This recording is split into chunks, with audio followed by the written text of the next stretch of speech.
झारखंड मुक्ति मोर्चा के कार्यकारी अध्यक्ष हेमंत सोरेन ने गुरुवार की शाम राजभवन में राज्य के 13वें मुख्यमंत्री के रूप में शपथ ली।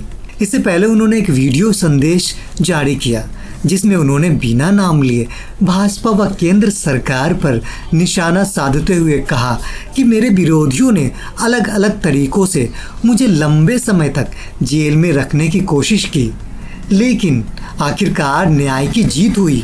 उन्होंने कहा कि 5 महीने पहले सत्ता के मद में चूड़ अहंकारियों ने मुझे चुप कराने की कोशिश की थी, लेकिन अब झारखंडियों की जनमत वापस बुलंद होगी। उन्होंने कहा कि अब मैं वापस आ रहा हूं और अब झारखंड रुकेगा नहीं और झुकेगा नहीं। अपने संदेश में हेमंत सोरेन ने कहा, झारखंड की जनता और देश की जनता को मेरी ओर से जोहार।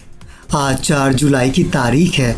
31 जनवरी का दिन यही जगह मैंने आपको एक संदेश दिया था कि किस तरह से मेरे विरुद्ध हमारे विपक्षियों ने षड्यंत्र रचा है और वे षड्यंत्र में कामयाब भी हुए। आज 5 महीनों तक इन लोगों ने मुझे अलग अलग तरीकों से लंबे समय जेल में रखने का प्रयास किया। हमने भी कानूनी लड़ाई का रास्ता अख्तियार किया। सड़कों पर आप लोगों ने हमें भरपूर सहयोग दिया और अंततः न्यायालय के आदेश के अनुरूप और न्यायालय ने मुझे पाक साफ करार देते हुए बरी किया है। आज मैं पुनः आपके सामने हूँ। आगे उन्होंने कहा, 2019 में आप सब लोगों ने मुझे राज्य को एक दिशा देने के लिए और आपकी सेवा करने के लिए मुझे मौका दिया था, लेकिन हमारे षड्यंत्रकारियों को ये पता नहीं कि एक आदिवासी नौजवान कैसे इतने ऊंचे पद पर जा सकता है।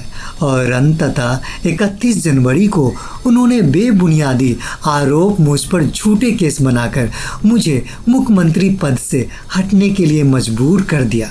लेकिन भगवान के घर में अंधेर नहीं है।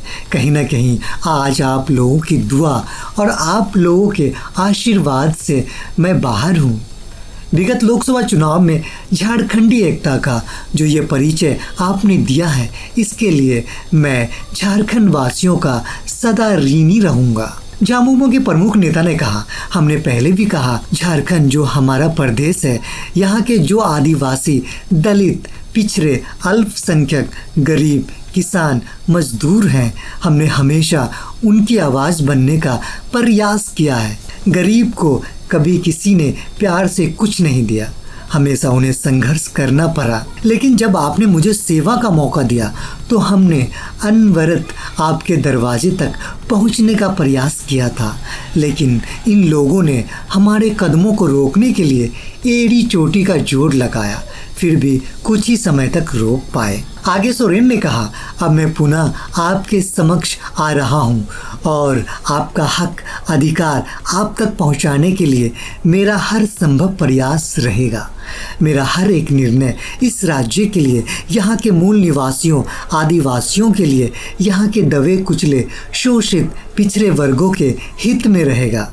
अब मैं शपथ लेने जा रहा हूँ और शपथ ग्रहण के बाद हम लोग जो रुकी हुई गाड़ी थी उसे और गति के साथ आगे बढ़ाने का काम किया जाएगा। गांव-गांव तक हम सब लोग पहुँचेंगे और सरकार के विकास के कार्यों को रफ्तार से आगे बढ़ाया जाएगा।